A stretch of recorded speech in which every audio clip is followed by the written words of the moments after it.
Well, I trained at George's Height in Middlehead, overlooking the harbour, and I did all my artillery training there. One Sunday we were coming back from leave, we were going across the Sydney Harbour Bridge. I looked down, the place was full, lighted up, guns going off and everything. The war had come to Sydney. So when we got back to George's Height, we were told that three midget Japanese submarines had got into the harbour. And the commotion and everything went on all that night and in the next morning. And Monday we marched down to Taylor's Bay and saw one of the Jap submarines being pulled out of the harbour. So that was my experience with George's Height. And we went on to various other army camps, other gun stations, and we fought our final leave at Lithgow on a troop train that went all the way up the east coast of Australia to Townsville. We got in a little 900-ton local boat to go. We knew we were going to Thursday Island, and we were in convoy when it broke up. The next night we went back to see the hospital ship Centaur, fully lit, coming towards us, and the Red Cross was about 15 foot high, fully illuminated, and the next thing we heard about the Centaur was she'd been sunk by a Jap submarine. And she went back to Sydney and discharged everything and turned around and was coming back, and the Jap submarine knocked it over. And then we were told at Thursday Island, after we left, we were going to Merauke in Dutch New Guinea. And that was a forward army base. We were trying to stop the Japs from coming around the other part of New Guinea. And we put in our guns in about 4 days and give the Japs a hell of a shock because they didn't think there was any guns anywhere. And they were coming over about 15,000 feet, and we let them have it.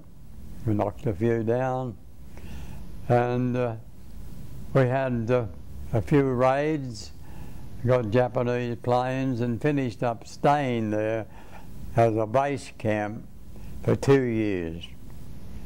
And that was actually my boy years.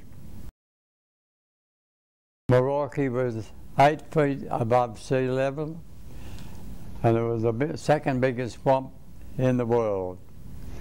And it had mosquitoes and you name it. And mosquitoes in Merauke were anopheles and the big black fellows, and everybody got well bitten by mosquitoes. And that's about all I can tell you about Merauke, because after the Japs got knocked about a bit, they didn't come down.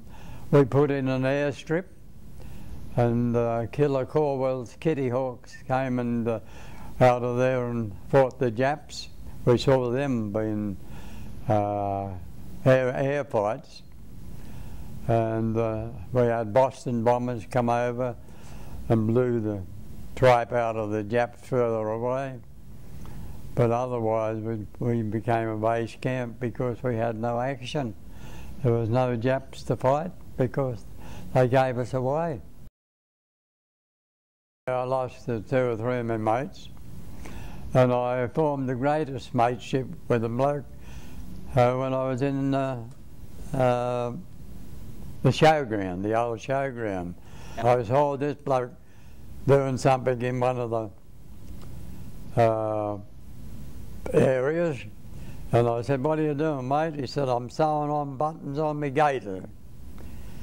And from that, we had a mateship for over 70 years. He and his family, Bruce Cobbin and I, and his family. He was from Croydon in the Berger area. But he joined up the same time as me. He went into light aircraft and was sentenced on the Atherton tablelands at Mariba, where they grew a lot of cotton. Otherwise, I had 6 or 7 mates from the country area. Bill Toshak, his brother was Ernie Toshak, the Test cricketer, and we all came to each other's daughter's wedding ceremony, and he had the time of his life. So did I. Oh well, it was a sad day when you found out Bill or Jack had passed away.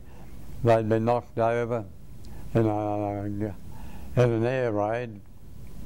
I lost my hearing when I bent down to do a bootlace up, and the gun went off and blew my eardrum out. So you had to go on and fight no matter what happened. You couldn't have too many orders, but you did the best.